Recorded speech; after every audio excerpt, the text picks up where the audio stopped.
దేవుడు చేసినవన్నీ ఆకాశం, భూమి, గాలి, నీరు, ఇవన్నీ ప్రతిదీ, చెట్లు ఆకులు రాలడం, మళ్ళీ కొత్త ఆకులు రావడం, పూలు పూయడం, కాయలు కాయడం, ఇవన్నీ దేవుడు చేసిన ప్రకృతి మొత్తం.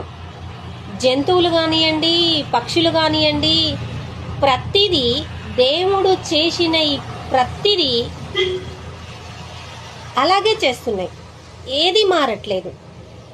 సూర్యుడు అస్తమిస్తుండు, ఉదయాన్నే వస్తుండు, చంద్రుడు వస్తుండు, వానాకాలం వస్తుంది, ఎండాకాలం వస్తుంది, చలికాలం వస్తుంది. దేవుడు సృష్టించింది ప్రతిదీ వాటి పనులు అవి చేసుకుంటున్నాయి, అవి సకాలంలో ఉంటున్నాయి. ఏమీ మారలేదు, దేవుడు సృష్టించింది ఏమీ మారలేదు, ఒక మనిషి తప్ప. అవునండి, ఒక చెట్టుకు కాసిన పండ్లు అన్నీ ఒకే రుచిగా ఉంటాయి, కానీ ఒక తల్లికి పుట్టిన పిల్లలు ఒకేలాగా ఉండరు. ఎంతమంది ఉంటే అన్ని గుణాలు, అన్ని బుద్ధులు. మారిపోలేదండి. దేవుడు సృష్టించిన సృష్టి మారలేదు, కానీ మనుషులు మారిపోయారు.